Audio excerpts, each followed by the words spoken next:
Welcome to AMIcast, podcast about Amiga computers. I'm your host, Krzysztof Radzikowski, but call me Krzysztof or Radzik.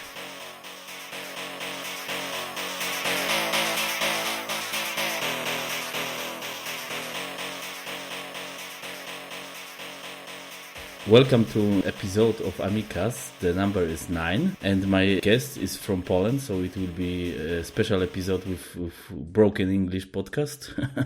Tomasz Marcinkowski, and he is a very known person in Polish community, and Polish community, this means PPA forum and the website, and he is also involved in Museum of IT and of old computers. So, hi, how are you? Hello, how are you? Yeah, I'm fine, and yeah, it's good time, I think, for me, and for some news that I heard in this week is very nice for me. So I don't know, we can start with some news sections for now, and then we can jump to your person and what you are doing in our community, and mostly in Polish community, as I think. Yeah. Yeah, sure. Okay. So Maybe I will say the most important news.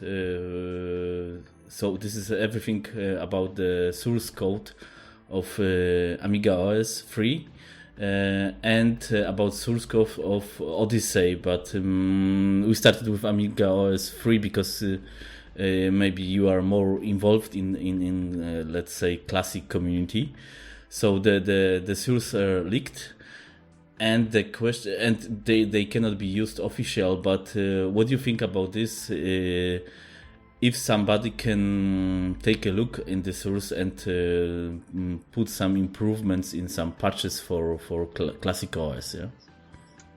Well, what I think is that looking at the source code actually can make you learn about the way the AmigaOS works. And even if you're not involved in programming strictly the operating system like AROS or MorphOS, you can learn for your own programs, yes? So you can make some patches to the system or to improve your program. But anyway, I think that the source code, even if you can't use it for your own, it makes developers of AROS and MorphOS and other maybe some Amiga related systems to improve their systems in terms of compatibility with Amiga software, yes? Yeah, true. But I think this is much more important for OS 3 because we can make better our patches because we don't theoretically take the reverse engineering or something like this. But for example, icon library can be somehow improved, or it will be not so hardcore patch, or I'm wrong. Yes, you're right. As we all know that the AmigaOS 3 is quite old by now, and we need to patch it in various ways. So even if we can't use the source directly, yes, to build our own libraries, you can take a look how it worked, how it should work, how it was supposed to be done, and then build your replacements for, as you said, icon library or something else.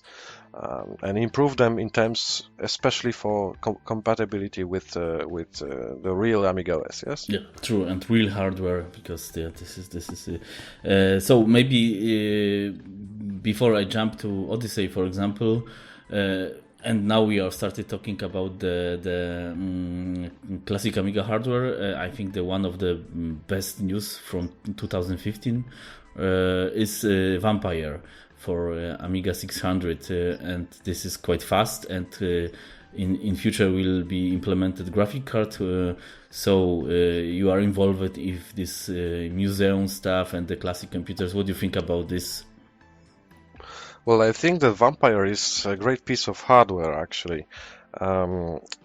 Maybe this is a good start for the Amiga 600 because, as far as I know, I'm not very hardware guy in terms of looking how the signals work in a computer. But I think that the 600 is easiest to make expansions. Because as far as I know, the 68,000 bus is very easy to communicate on this motherboard. So that's why many expansions start living in the 600. But I think that the Vampire should, as fast as possible, be available to the 1200 users, and maybe 3000 and 4000, but maybe later. Then it would really evolve to a very nice thing. Yeah, true. This is. I think sooner or later it will happen. But for now, the 600 is. It could be the best Amiga ever, the best 68K Amiga ever, of course. Yeah. Well, yeah, that's quite strange because the 600 was always orphan. Yes, it was it was a computer that was designed to be a replacement, a quick and dirty replacement for the 500, and it failed actually. Yes, the 600 is very popular in Poland because it's been sold out from the West Europe to Poland to developing country in early 90s, and well, in the Western Europe, the 600 was a huge mistake, actually. Yes. True, but after 20 years of death of Commodore, now I think the 600 is getting to be a sexy because it's not so big. It's very compact, and in the future with this, or even now with this extra hardware that you can buy, you can make some small monster in Amiga way, of course. Yeah. So I think that maybe in future somebody will think about making maybe a motherboard replacement, something like the GBA 1000, maybe for the 1200 case, maybe for the 500 case, which could include the Vampire on board and maybe the AGA chipset, and then we'll have a real revival of the classic Amiga in form of a new motherboard with a very fast FPGA CPU implementation and the AGA chipset, or maybe somewhere in the future a re-implementation of the AGA chipset, just like we were supposed to have on the Natami. Yeah, exactly. But for now, there is a project, the Amiga Reloaded from Jens, that was announced in 2015. Yeah, in Amsterdam. Yeah, exactly. Yes, but the Amiga Reloaded will be without any CPU on board, and you will be limited to, as far as I know, to the cards from Jens, yes, for the ACA series. Yeah, true. But theoretically, should be possible to use other cards as well, yeah? Theoretically, yes, but we don't know how will it work with suspected future Vampire for the 1200. Yes, I would like this to have the Vampire on board, so you don't have to care about any other cards and other things. Yes, you just plug it into the case, and I would suppose that it would be better that if it fit the 500 case, because it's easier to obtain and easy with the keyboards, yes, because the keyboard cable is small compared to the 1200, and there's more space inside for any other things, yes, like graphic cards or hard drives or other things, yes. Okay, so let's think about, because at the end of all, the Vampire I think will come first for 600. But do you think that this project, this turbo card, can improve the quantity and quality of software for classic OS, or because now we don't have so much good games, yeah, that now there will be the soon start of the Tanks Fury, the game from Poland, and this is very nice game, but more or less such a good games looks like good games, in graphic way, music way. It's not so often on classic Amiga now, yeah, even on NG system as well, yeah. I must say that first of all, we need some faster graphics subsystem because even if you have the 060 80 megahertz or the Vampire, which is a bit faster, you are limited to the bandwidth of the 8J chipset, yes. And even if you have a graphic card, you are still limited to the speed of the graphic of the bus of the Amiga. So even if I have the 060 and the Mediator and the Radeon graphic card, I can't even play the Quake in 600 and 480 resolution with good speed, because even if the CPU is fast and the graphics is fast, you are still limited to the old and very slow Amiga motherboard, and this is what needs to be changed. And this is what I'm saying about the new Amiga motherboard. Yes, this is what I would like to have in the new Amiga motherboard: faster bus, faster speeds of transfers from memory to graphics, and this is what we need because this limits us. Okay, and do you think there is somebody that can do it? Because now on the market is mostly Jens, yeah? Well, there's Jens, yes, but have a look. We have the GBA 1000, which is very advanced. It incorporates the Octagon compatible ATA interface. Yes, it includes the scan doubler from the 3000. It includes actually a complete turbo board with 030 at 50 megahertz. And it all fits in a single motherboard that fits inside the 1000. Yes, so I think it can be done. It can be done. Okay, yeah, maybe in future, because now the latest boards that are coming to the Amiga world, they are the NG system, and I think we should today say something about the Tabor, because this cheap Aeon board today is sent it to beta testers, as I read. So what do you think about this solution? Because you are not involved in NG so much, I think, yeah? Yeah, I'm not. Yeah, so, but at the end of all, do you think this is quite good, or yeah, this is some path to develop Amiga somehow in NG way, or not especially? You know, it's good and it's not good, because the NG environment will benefit from it, yes. But this is what I'd like to say. The other thing, that the community is divided into the Classic OS, into the AmigaOS 4, and into the MorphOS community, and also into AROS community. And I would like that the all power that goes into the separate, I'd say, divisions of the Amiga community, the Amiga world, they should get their power together, yes.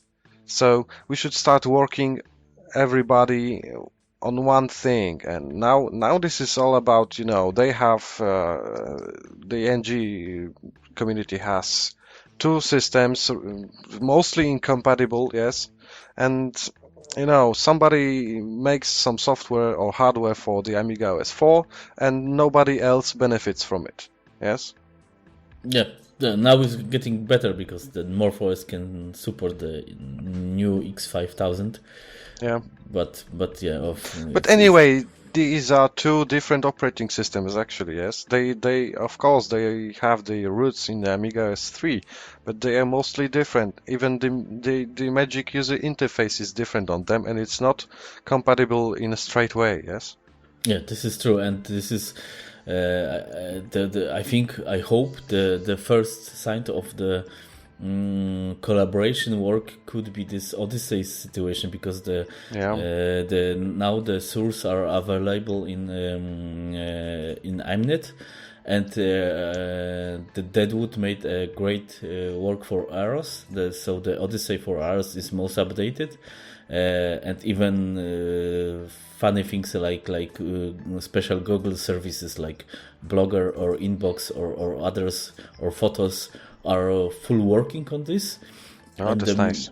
Yeah, and this is because I'm really big fan of in my opinion, new computer or NG computer in our way must have the updated browser. And yes, I think this is I hope somebody will support Deadwood and or other case or Fab to bring this Odyssey to PowerPC, because as I know, the problem is WebKit, and the in developers of WebKit they don't care about the PowerPC, because this is nobody care about PowerPC processor. It's not mainstream anymore. Yeah, exactly. And the good question is if our community is strong enough to leave this division or these problems behind and develop one browser now, because now there is options. I think that would show this it is possible, and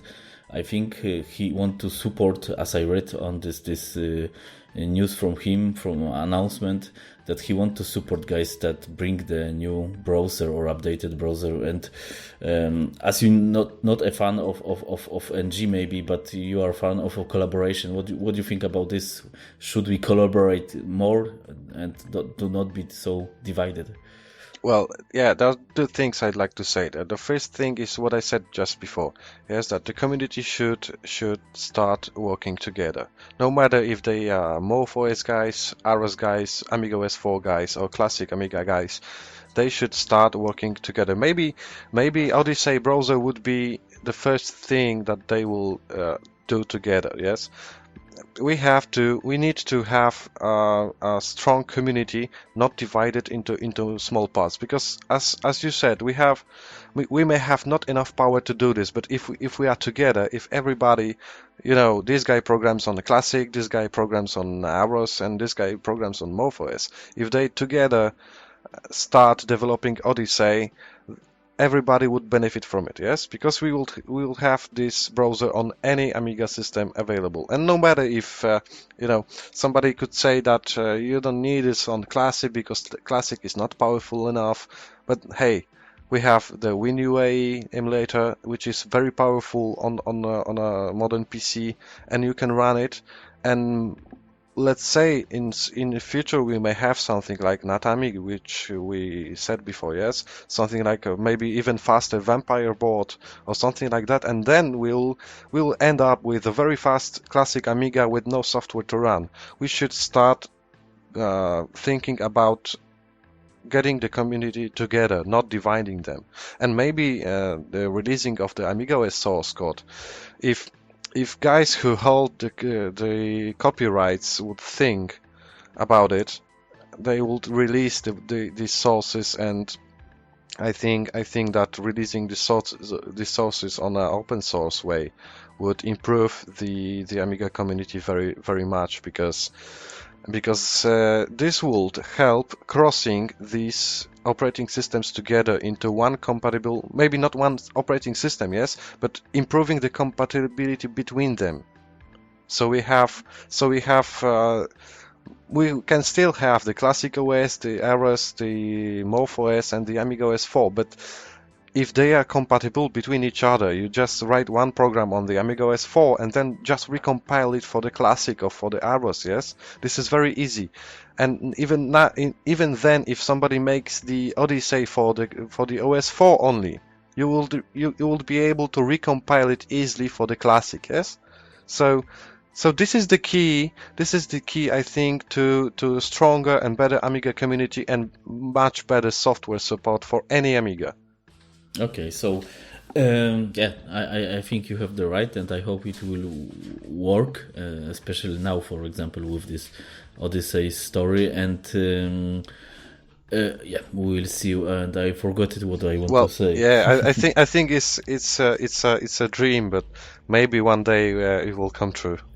Yeah, but this is let's talk about the Amiga 30 years, maybe, because you were in Amsterdam and in Neuss in Germany. I were as well there.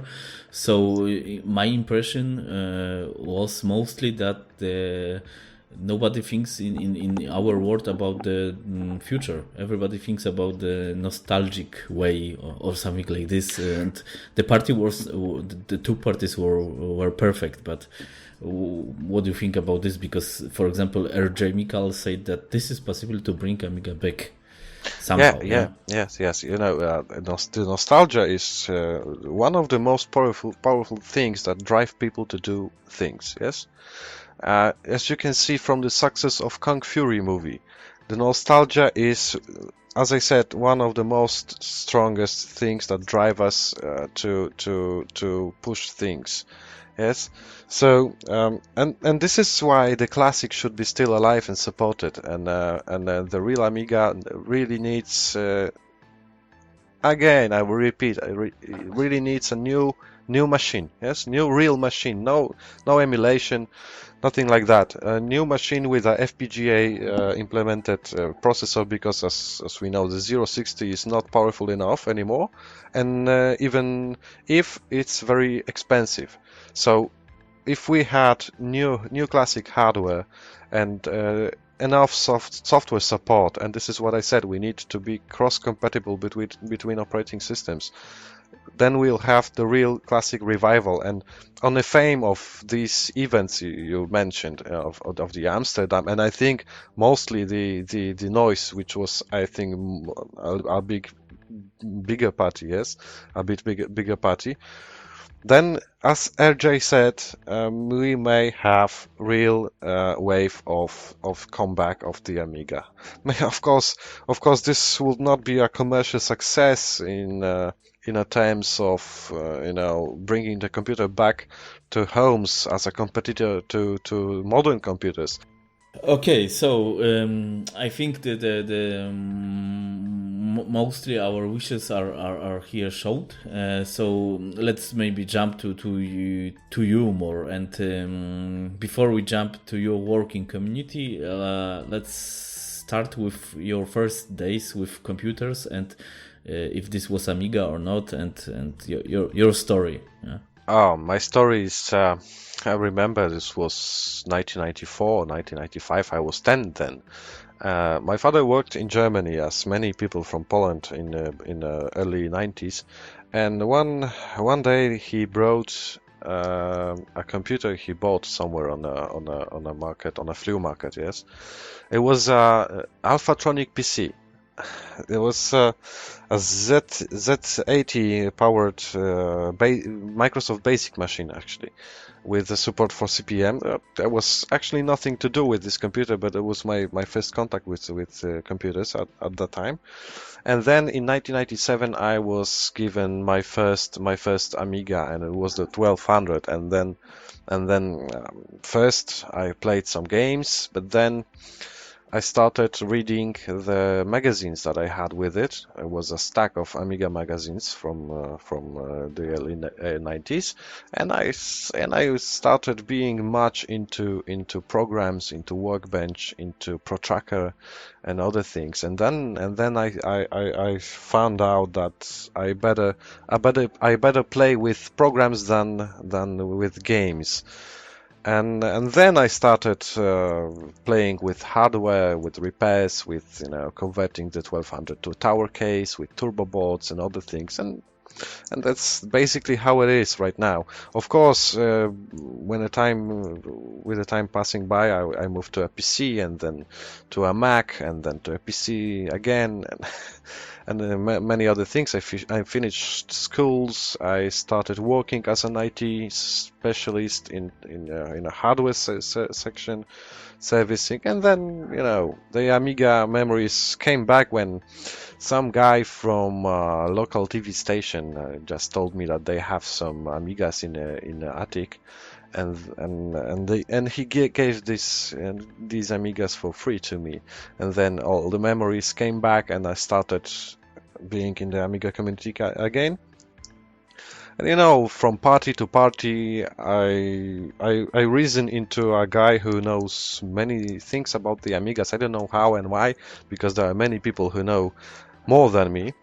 But anyway, I was asked if I could be the moderator on a PPA, which is the biggest Amiga forum in Poland, and then also on one of the parties held in Krakow, as far as I remember. I was approached to a guy who runs the museum, we'll mention later, and that's basically where I am right now.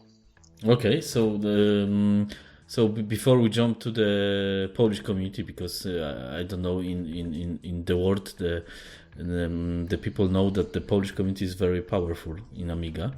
But let's ask you which Amiga now you have. What Amiga do you use, and this is your daily use, or only you use it only for make fun? Well, I have like 10 or 12 Amigas actually, beginning from the 1000, a few 500s, one 2000 with a turbo board, a 3000, of course, four 1200s, two 600s, and a CDTV, and the most powerful one is the 4000 with a Superstorm PPC, with the mediator, with the Radeon card, with SCSI and everything you can imagine actually. And of course, I use it only for fun or for making some simple things. Sometimes, but sometimes this is interesting. Sometimes I prefer to use Amiga to do some specific things than a PC or a Mac, you know. But it happens from time to time, you know. Okay, so it's like I think everybody or most of everybody has this problem or do it like this. Well, imagine yesterday I had to program a BIOS on a old PC because I have a few old PCs also, and I took a floppy disk, and I couldn't format it but I knew it was okay because just few minutes ago I used it, and then I couldn't read it. And I tried to format it. Of course, I didn't succeed on a PC. On a second PC with pure DOS, I couldn't format it anyway because it returned an error of the bad track 0. And then I put this disk into Amiga, mounted the PC0 device, and just formatted it like it was a new disk. As sometimes you need to use Amiga to push the PC to do its work. Only Amiga can do it. Yeah, only Amiga makes it possible. Yeah, exactly. Okay, so let's jump to the Polish community. Yeah. I'm from Poland as well, so but I think better when you talk about this because the PPA is one of the biggest or the biggest portal in Poland, and I think even guys from outside from Poland, they are sometimes checking the news because it's quite updated, and yeah, the portal is very alive. Yes, the PPA is so far the biggest in Poland in terms of Amiga. And yeah, we have the news section, which we basically scan other news sites and, you know, take all the news from them. And not only because I sometimes put news on parties like these in Amsterdam or Noise. And you know, it just runs. Yeah, we have many users, not only from Poland. Sometimes there are topics in English, which we try to help, of course. But the site is in Polish. You know, we don't have enough time to maintain to be able to maintain two versions of site. But of course, you can use translator with better or worse success.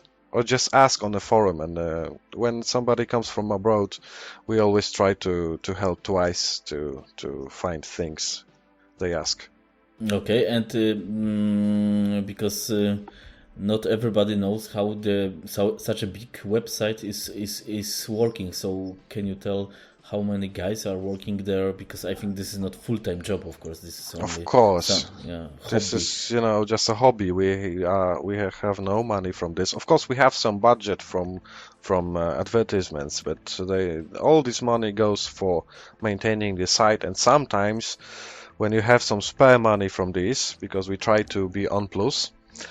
We try to support some other things, just like in 2014 we invited Petro Tyszczenko for one party in Poland, and from PPA we've had like 150 euro donation to the ticket for flight for Petro. So sometimes we are able to do this. Okay. And do you think this is, for example, in Poland, it is possible to PPA can be something like bounty site for projects or something like this? Because we have others, but what you say, this is maybe options to find some cash for small developers. I don't think that pushing the broken door would be good because there are many sites like Kickstarter or other things, yes, that are good for such projects, and I don't think we should put any effort into making this whole interface to provide bounty support and any other things. We of course, if any such thing happens, we of course inform in the news. We have topics in a forum where people say that they paid. They sometimes we even make some shit, I forgot the English words for this. Now I must put it explicit in iTunes. Yeah, we sometimes, a guy says on a forum that, hey, I'd like to make a group registration of some software, for example, yeah, and we make, that's like 20 or 30 people, and we negotiate the better price for this. Remember the WHD load, which was then paid, yes, now it's free. We've got a price for like, I don't remember, but it was like 10 or 12 euros per single registration, so it was quite a good price, yes. And from the technical side, the site runs on its own engine. It's not a VBulletin or other thing. It's our in-house developed engine for which only one person is responsible. Kudos for him. Yeah, I'm talking about Grzesiek Murzek, of course. And he's doing really great job on it. It's really nice, and the engine is running quite nice. And in a team we have 5 people active and 3 or 4 inactive or just being active from time to time. That's all. And go back to the engine, because the site is still working on the old Amiga browsers. So this is very nice, yeah. It's actually a facade because the site runs on CSS heavily. Actually, yes, you even have a skinning system on this and everything else. But there's a different layout for all browsers, and we try to maintain it as much as possible so it is still readable on iBrowse or other browsers. But it's twice the work because when you make changes to the CSS, then you must manually make changes to the version without CSS. But it's still maintained. We try to fight with Grzesiek, so he still supports it. And yes, but basically yes. If you open PPA from iBrowse, it looks basically the same as the CSS version. So it's really nice. Yeah, it's very, very nice touch for classic Amigas, but I will say again now, as you said, it's time for Amiga community to have updated browser, not 3 years old, because it can happen in next year or 2 years. Even Odyssey will be not powerful enough to support such a sites. Probably not, but yes. it can always happen. And so. Let's talk more about this technical stuff, about the moderation of forum, because it's a lot of topics, and this is I think similar situation like Amiga.org or something. So how you can moderate the discussions and this stuff, yeah? Well, basically we have a special control panel for this. We have this distinctive site for maintaining all the things, and of course the moderators. I'm actually not very much into moderating at all. I'm more moderating only the trade site, yes, where you can trade some stuff on the Amiga, and sometimes I do some news. And only sometimes I'm into moderation on the forum when I have enough time to have a look. But basically, there are two guys who moderate heavily, and they just browse through the topics, through the new topics. We have, of course, the place where we see new topics, and we have a list, of course, of banned users. I don't want to go into technical how we find, for example, clones of banned users or other things, because I would like to keep this secret. But okay. we have we have our secrets we need to keep, because there are few people, as on every single forum I think on Earth, we have a few people who do nothing else than trolling. And when you ban such a guy, he tries to make a new account, a clone account, which we of course cannot allow, and we fight them all the time, actually, all the time. Okay, so one thing to maybe to make more attractive PPA for the guy from outside, let's say what PPA offers, because like you said, offers the trade place, the special software place with the special available games or something like this. So can you shortly say what you can find on PPA? Well, of course you can find news on a main page. Yes, you can find a very big forum with many topics on hardware, on software, on games, on hardware projects being in development, on a scene, on a demo scene, and this is basically it's all around. Yes, the forum and the community, which is strong, really strong. But of course, as you said, we can find an Amiga frequently asked questions. It's some kind of a wiki on Amiga.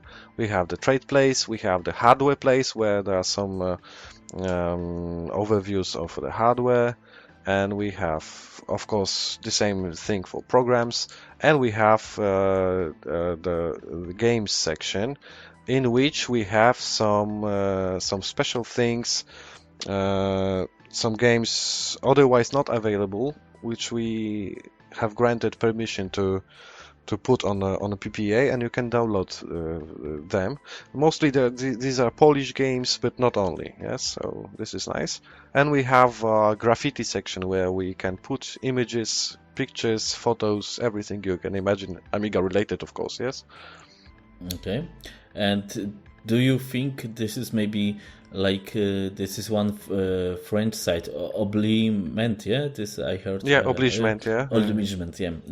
And there's something like Turbo 2 translation, and on PPA you don't have this.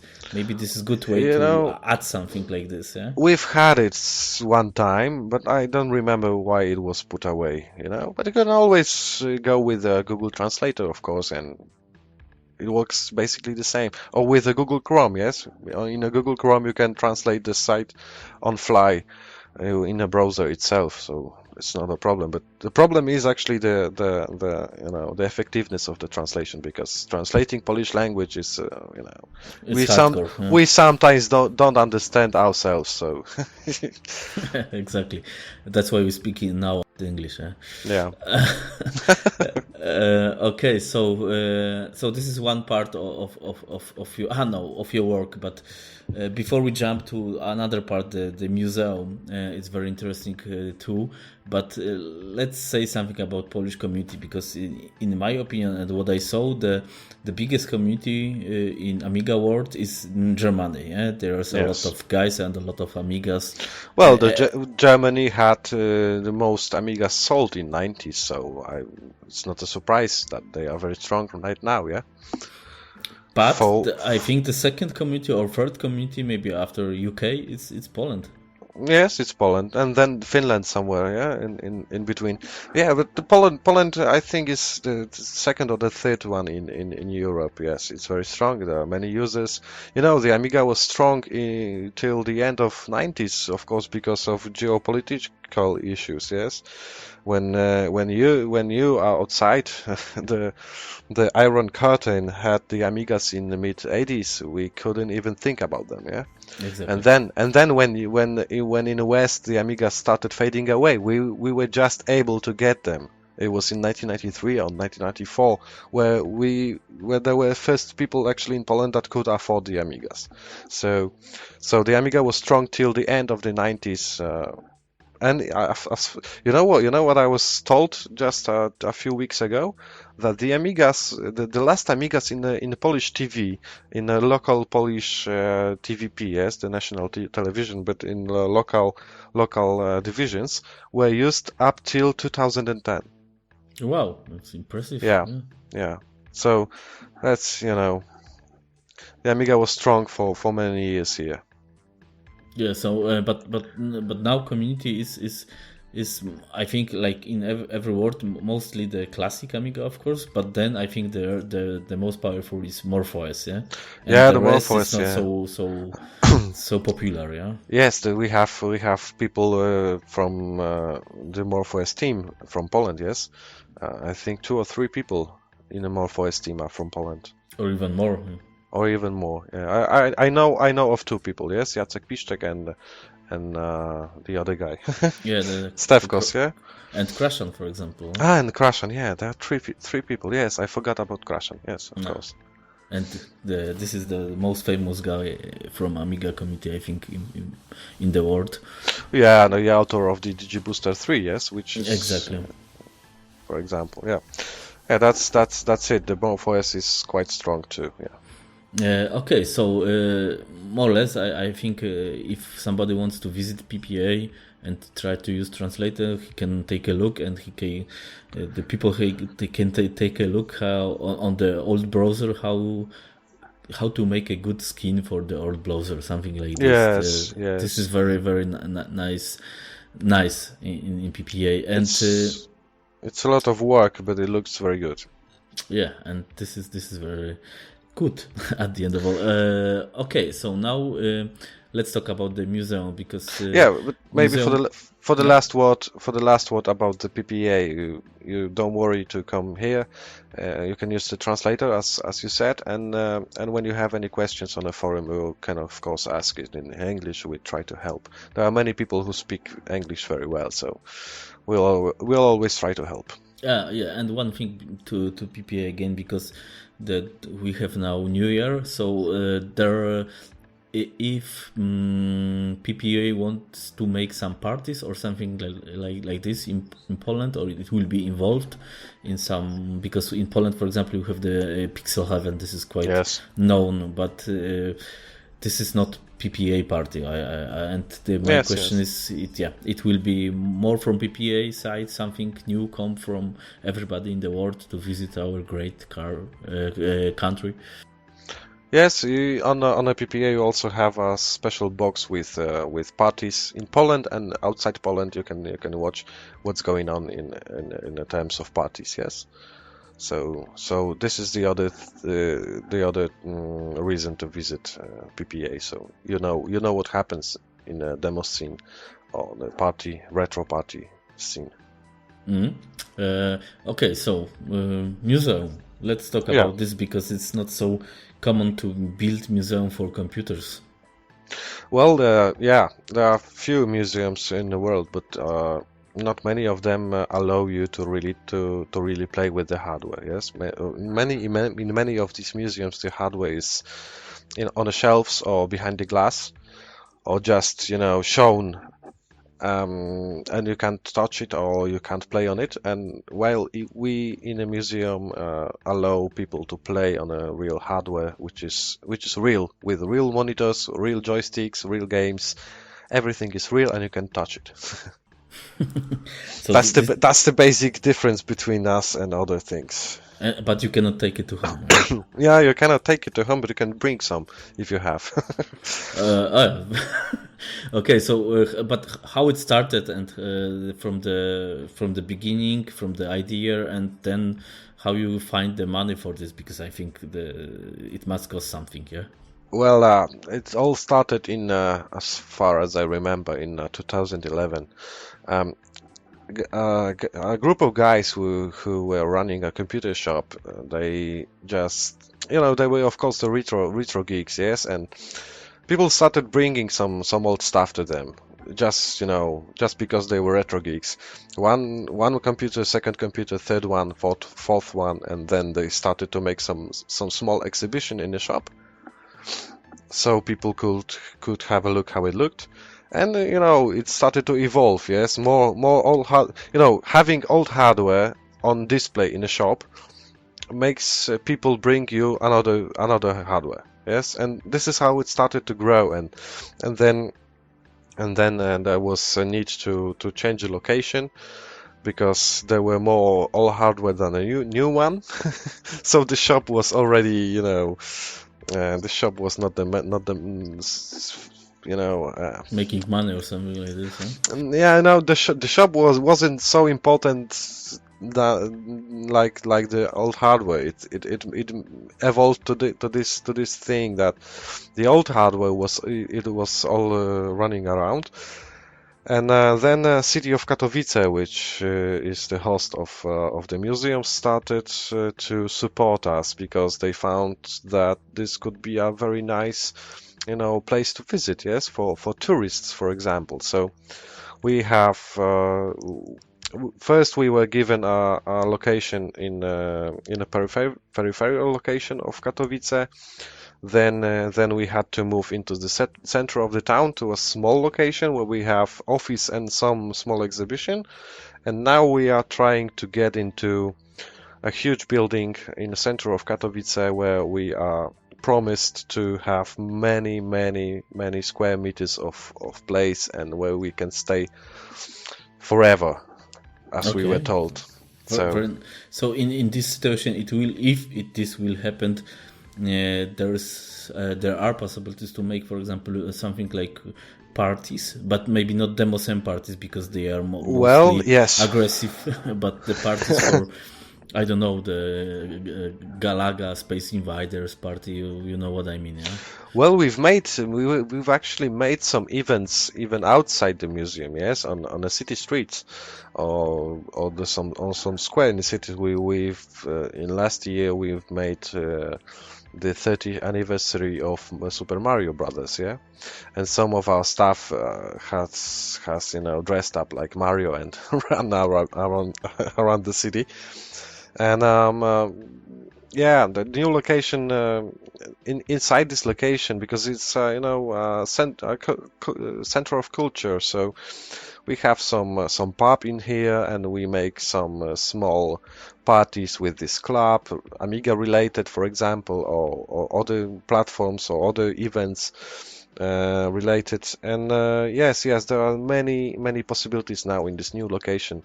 So stay tuned for news about this. We will, of course, put the news on the PPA also. And you can visit our website. I don't think I should spell it here. You should write it you should write it somewhere under our audition. So let's have we'll have these links so you can go there and have a look. And of course, you can just come by and visit the museum. Now we have small exhibition because we still move to the new location. But right now, if you're ever in Katowice, you can have a look. Yeah, especially the airport is in the near, I think, in the city or something like this. So if somebody wants to come, wants to visit, and let's say something about the computers. Which are the most rare, or besides of Amigas, of course, but what the exponents you have there, or something like this? Well, we have many. It's an interesting thing. We have many BBC Micro computers because they were only available actually in the UK, but in the late 80s they were also available in the shops which was specially made for miners in Katowice, which around there were coal mines around Katowice, and there were specific shops for them, and they were available in these shops. So there was some small community of BBC owners in Poland, and we also have such a huge mainframes from the Eastern Bloc, just like Odra. We have a full running Odra in working order. we don't have enough power to run all the segments, but we can, of course, run the CPU and some small peripherals and show how it worked at the time it was working. Actually, this Odra was taken away from a building that was destroyed just a few months ago, and we took this machine just like 3 or 4 years ago, and up to that time it was actually working. It was doing its job. Oh, wow. Yeah, like this Amiga in California or something cool. Yes, something like that. It was managing a train system in around Katowice, you know.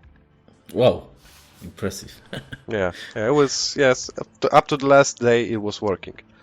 Okay, so the plan for museum is to have the bigger place, of course, and let's ask you which computers are good to be in this museum. So this means which is time limit for machines or something, 90s or something like this. You know, we don't really make any strictly limited time frame, because the time frame moves with time. Yes, but for now we think that the most valuable things were made before 1997 or 8. Yes, but of course, if you have something from the 2000, we of course we take it too, because one day it will also become a classic. Yes.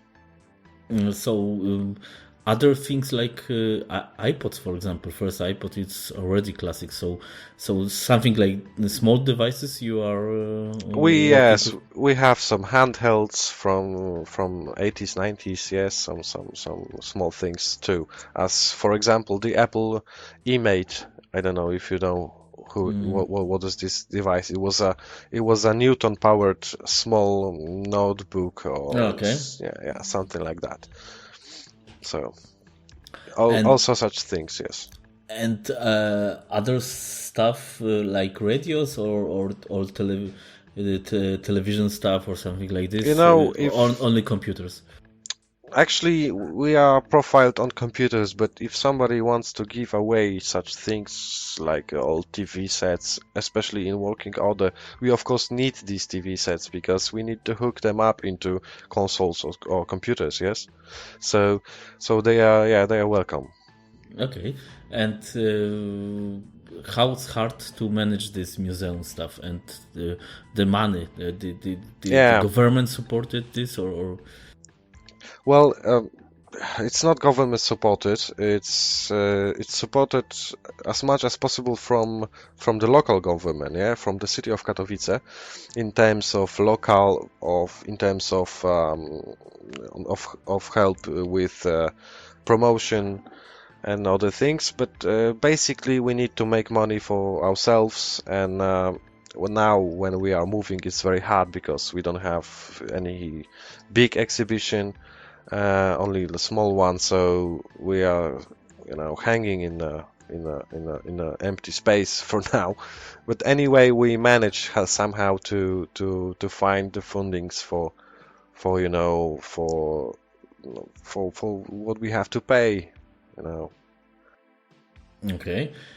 And maybe one thing about museum or maybe something like this, there's options to have the virtual tour or YouTube videos from your museum that it's I think hard from somebody to go 8,000 kilometers or something like this to just visit museum.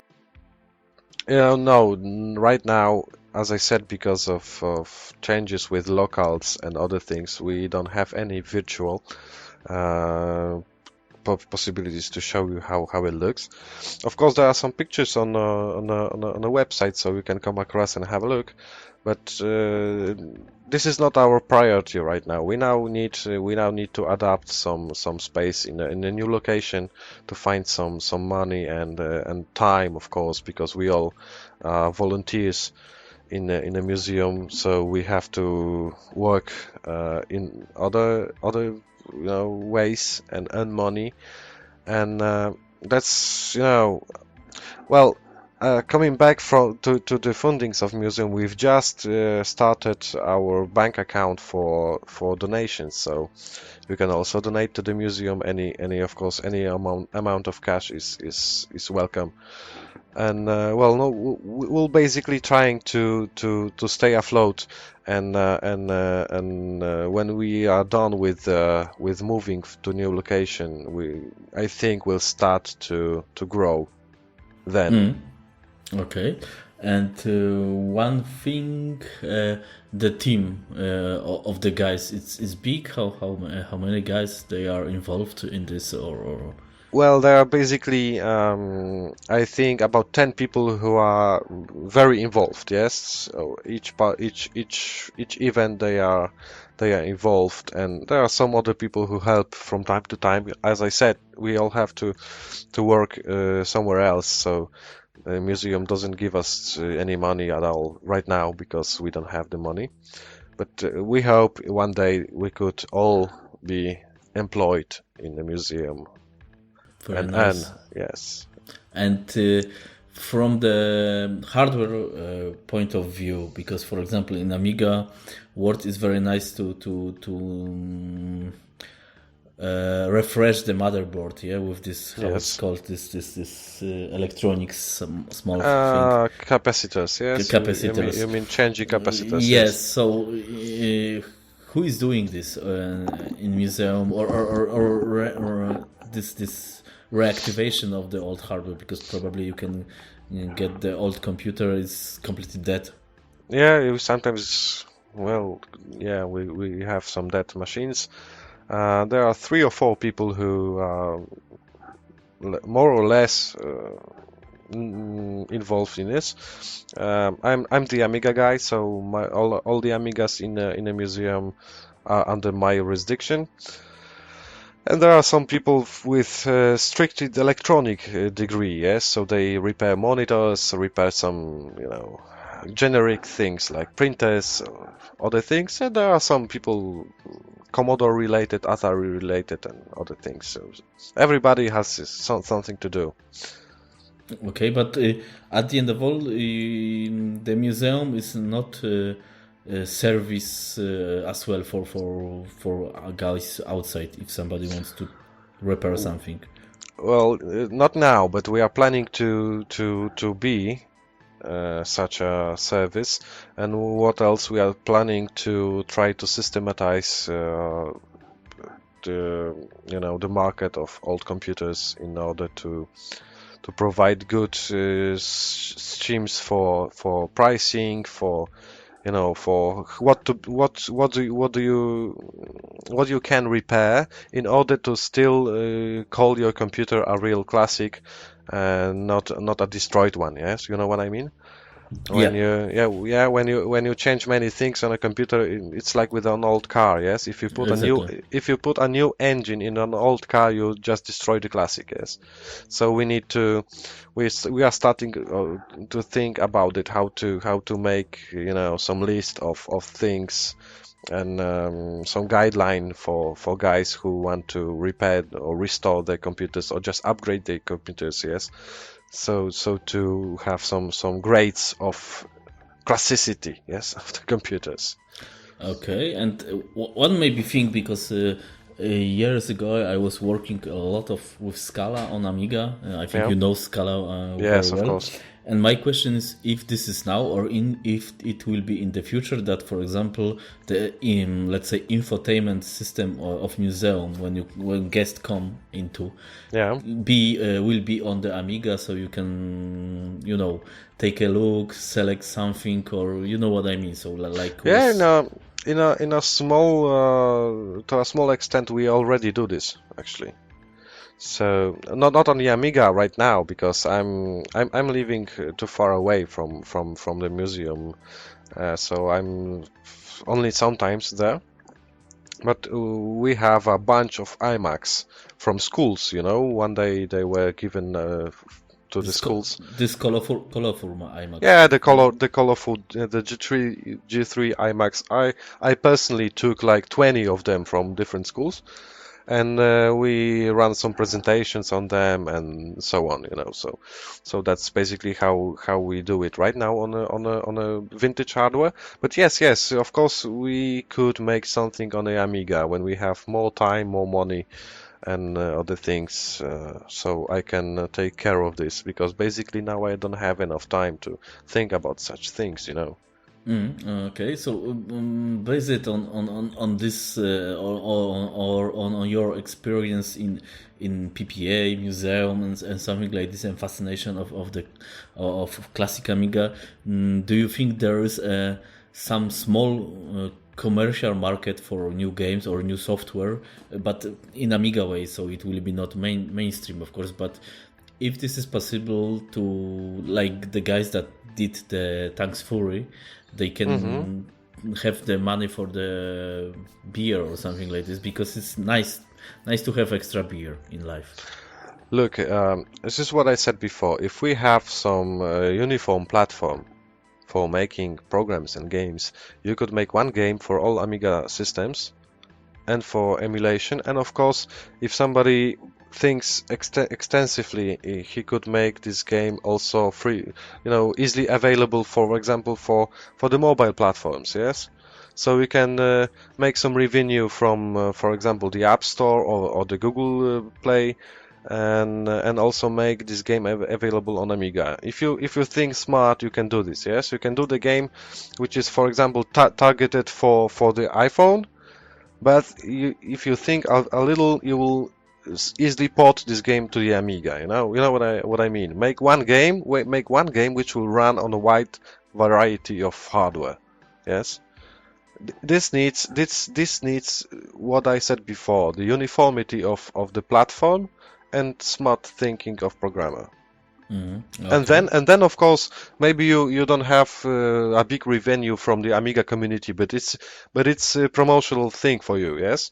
Because you make some game for, as I said, for the iOS, and then make it available also on Windows, on the Amiga, and then new generation Amiga, old generation classic Amiga, and then you have good promotion because you say, hey, I made a game for iPhone, but if you have an Amiga in your cupboard, you take it out, it will run on the Amiga as well, yes, you know, and I think this would be a good way to make make the Amiga come back to some extent, and to make a good promotion for you, of course, as a programmer. Yeah. Okay. Yeah. So one thing connected with this somehow is because the retro scene is coming back or something like this. So my question is. They are coming some guys to museum and ask about the old computers or about the Amiga or something like this. So how you see this movement of coming back of old computers or even of Amiga? Well, of course, the things like the C64 or the Amiga or the Atari come back because people who used them when they were young are now in their 30s or 40s. Yes, so they are the power of the people around the world, actually. And this is not only with computers, of course, with music. Yeah, the 80s music comes back as well, yes, for the same reason. So now it's good time to do such things, and the retro is really on a wave. And yeah, people come by, people say, you know, often when I see people visiting the museum, they say, "Oh, I've had this machine. Oh, I remember this magnetophone. Yeah, I remember this Amiga. We've used to play games with it. Yeah, that's normal. That's normal on in a museum, and on each retro party we make available for public, just like Pixel Heaven or Retrogrania or other parties. Yeah. And because I think you are more related with real hardware. So what do you think about the emulation? And for example, now the one of the news that I forgot it. Now we have Amiga Forever in new version can emulate PowerPC. I can tell you one thing. Now you will have to really mark this as explicit in iTunes, because I think that emulation is so much related to the real hardware as watching a porn than having a real sex. You know. Yeah, that's true because I tried with the emulation and I only found this useful for sometimes when you need to do something really fast, just like preparing, for example, classic workbench for the compact flash disk. I prefer to do it on emulation because I can do it with a few clicks and without having to stand up from my PC. Yeah, and then I prepare the compact flash card and put it into Amiga. It's faster than transferring data on a PCMCIA or floppies or something else. You just make it on a PC on an emulator and then put it into Amiga. And basically, this is what I use the emulators for. And I don't find them nice to play games on it or have the system maxed out on them because this doesn't give you the feeling of the real computer. This, like I said, it's like the porn versus real sex. Well, it's yeah, but this is good point of view at the end of all. But emulation is at the end of all the easiest and the fastest ways to take a look. What is it? What is an old computer? Yeah. Of course, yes. I've been running emulators of Atari ST and other things before I had one for myself. Yes. But yeah, this also shows me how different the emulation is from the real hardware. Again, yes, the ST on the emulation looks a bit better than the real. This is. I must cut it because the Atari guys will kill me now. No, I'm just having fun. We always tell jokes about Atari. Yeah, it was, but now we are in the same shit. I will say. Yes, of course. Okay, so I don't know. I think more or less we know everything. Do you want to add something here, or you have some advices for Amiga users? Maybe one thing. Which classic system you prefer? It will be 3.1 that the sources now are available somehow, or 3.9, for example, because the classic world is also divided between these two. What I really do, because the 3.1 is actually too outdated to be comfortable to use. Yes, so on fast hardware, just like the 4000 I have with a 060 on board, I use the 3.9 with many updates to it. Yeah, some third-party libraries, just like Icon library or updated Workbench libraries or other things.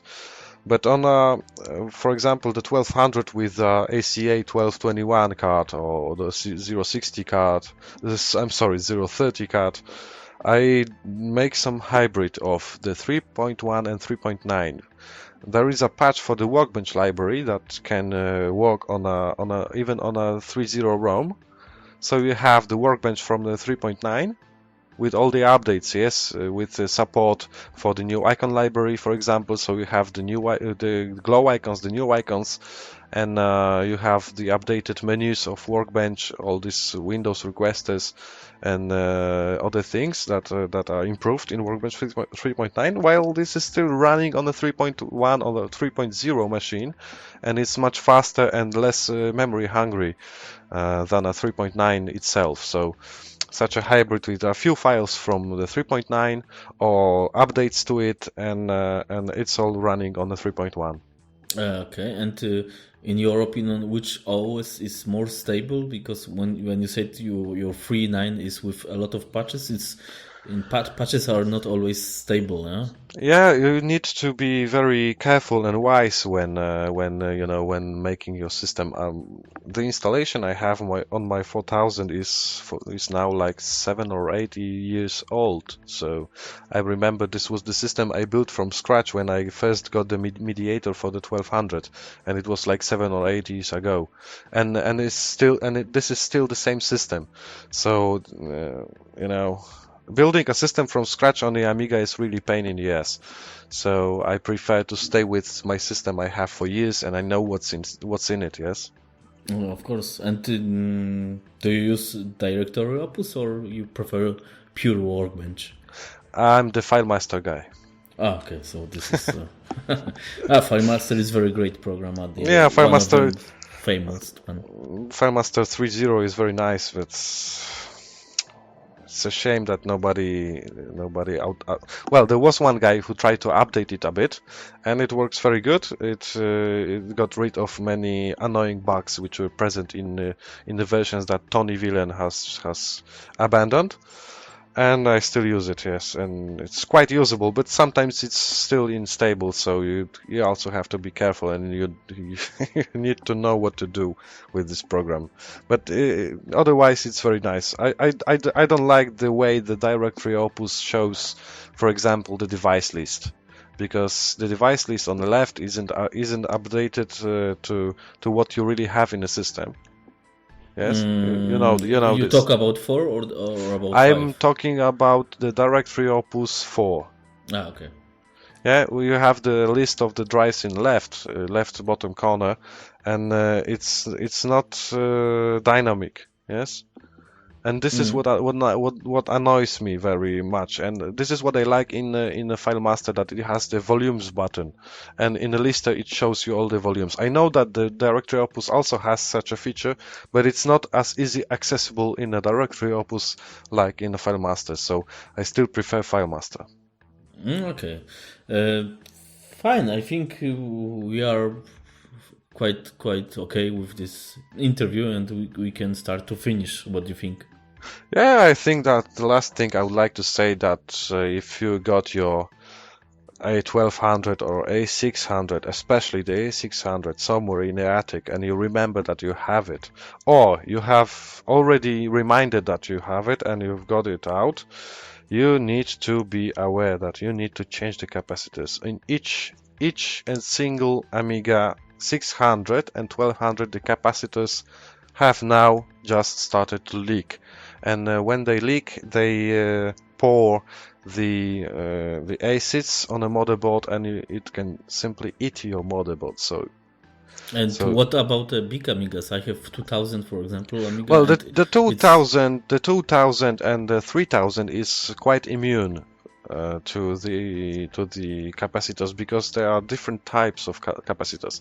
The 4000 also uses the same type of capacitors as in the 600 and 1200. I mean these are the aluminum can SMD capacitors, which are very prone to leak, and I've seen really badly eaten, especially 600 motherboards.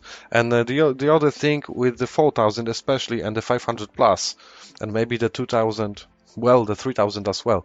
This doesn't really happen on the small Amigas, except for the 500 plus, because they don't have a real-time clock. I mean the battery of the clock, yes, which are in the bigger Amigas, with the exception of the 500 plus. The batteries start also leaking acids on the motherboard, so you have to the easiest way is to remove them at all. Yes, you don't really need a real time clock for playing games, so it doesn't hurt. And but if you don't do it, you will find your Amiga just dead. Yes, one day. Well, at the end of all, I have this old battery stuff, but when you remove it and when your Amiga is connected to internet, you can take the time from internet. Well, you can replace it with a coin type battery if you're, or like this, yeah. At least a little experienced in soldering. So yeah. Okay, so one thing before we say grading for community, your favorite Amiga? Well, my favorite is the 4000. It's so far the maybe not the best Amiga, but the best specification Amiga. Yes, because it has the AGA chipset and a lot of expansion capabilities. But it's of course a shame that it was based on a motherboard that was supposed to be a mid-range Amiga anyway, and the real 4000 never happened. But anyway, apart from the 3000, I would love the 3000 to be my best Amiga, but it doesn't have the AGA chipset, which I use because I started with the 1200 and I got used to the games I played on it.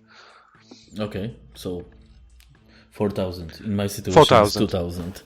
Yeah, the 2000 is really nice for its time. Yes, it's the machine you can. At the end of all, every Amiga is nice computer in some terms of something or the feeling of somebody, because Yeah, yes. The 2000 is I think the last Amiga that has this distinctive 80s feeling. Yes. I'm not so good on this. It's working, yeah. But I mean the 2000 is is the proper 80s computer. It's huge, it's heavy, it's you can kill many people with single throw of it. Yes, It's like and tank, yeah. yeah, it's like tank, and the 3000 was much smaller. The 4000 looks like a PC, and and the 2000, yeah, it was heavy. It was really an 80s computer with deep chips on it, and sockets for every chip and everything else. So Yeah, and yeah. when you put 060 there, it can be quite powerful in Amiga Well, world, yeah. it's only a little bit slower than the 3000 because the 2000 has a 16-bit motherboard, yes, and the 3000 has a 32-bit interface to the chipset, so it's a bit faster. But anyway, it's still the same, yes. Exactly. So let's finish this. So who you want to say say something nice, great, or something like this, or not? Well, basically, I'd like to once again, because I've done this many times. I would like to thank these guys from the original Amiga team. I mean, Ajay Michael. I mean, Dave Haney and others. That they are still active in the community. Yes, we've talked, well, together with you as well. With them, they are really nice guys. I must say that after 30 years. Yeah, I admire them for being still active and still going strong with the community and so on. And also, of course, all these other guys like John Eyre, Alistair Brimble, Andrew Barnaba, and all the other guys. Who was there? Chris Kulsbeck also, yes. Yeah, you In can. Amsterdam. There was I a mean, lot of guys. I mean all the Amiga stars from the past and from not only the past. Yes, you're great. You're doing a great job, and yeah, I must say that I wouldn't go to Amsterdam or Neuss if these guys went there. Yes, this was all about meeting all these old guys and having a chat and a beer with them, and this was all about it. Yeah. True, and I hope in the next 5 or 10 years we can show to these guys that Amiga is one community, not the 4 divisions of something. Yeah, so, Yeah, actually, you could feel it in Noise. You remember? There was no difference if you're a NG guy or a classic guy. Yeah, that was yeah. one. This was a, but this is this is always like this. Everybody Yeah. fighting on the forum. Yeah, that's true. And when there's this real life, real party, everybody are quite friendly and they talk in different way. So I hope there is option to work together more in such a way. Yeah, to be nice guy. Yeah. Okay. Thank you very much for your time. Yeah, thanks. Probably we will see us in Poland or in Germany or somewhere. Yeah, I hope so. Maybe on Pixel Heaven. No, maybe in Warsaw it will be. I think this is nice to guys from the from the outside to go there. Yes, guys from the outside. I would like to invite you to the Pixel Heaven because it's actually an international party. There are many people from outside, and I hope that this year we'll also have John Eyre and Andrew Barnaba playing the concert. Have you seen the concert on YouTube? I don't know. From last year. From last year I saw. Because they were at this year. Last year 2015. Because still I'm not updated. Yeah. Maybe you should put the link to the YouTube. We will put it and so other people could see how it looked and how it was on a after party in a Pixel Heaven. It was really nice. It was the best performance I've seen. The performance in Amsterdam was really good, and the performance in 2014 Pixel Heaven was also brilliant. But the last year's performance at Pixel Heaven just outbeat everything, you know. That was really, really great. You have to see it for yourself. I will put the link. And one question: do you think this is a good idea, for example, for this NG Amigas to bring the guys from the NG stuff to the Pixel Heaven party to present? For example, maybe I hope in summer X5000 will be available, because still is not. Well, maybe yes, but the party is not only Amiga related. This is the first thing, and the party is more, nostalgic, and maybe that's the first thing. And the other thing is that it is focused on new games also, on a game dev, on individual gamers, game makers. Yes, so I don't think there will be a good place for the NG Amigas, but maybe we can try. We can make some, as some kind of small Amiga party inside the Pixel Heaven. Yes, something like this, because I think we should at the end of all try to promote the NG Amigas outside the Amiga community, because and with this we can show others that we are very strong still as the Amiga community. So if we make a distinctive place in a whole Pixel Heaven where there are flippers, there are underground developers, a demo scene, and everything else, we can make like a Amiga section of this. Yes, so I think there will be a place for showing things like the X5000 and other things. Yes. Yeah, exactly. Because I want to have that this situation that the guys not in our community knows that Amiga is still a little bit alive, because nobody knows. Everybody thinks 500 it is with a modulator and a TV. Yeah. And when you show the new stuff, it will be some impressive stuff, because nobody knows that this is still existing. Yeah, we may try. We have to talk to a few people, and who knows, maybe. Yeah, and then you can invite maybe Trevor or something. This is a great. Yeah, I'd love to. Yeah. Okay, so good. So the plans we have, and it's time to finish. Okay. Okay, so again, thank you for your time, and see you in the real life. Yeah, see you in the real life. Yeah, bye. Bye.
It was AMIcast, podcast for all Amiga users.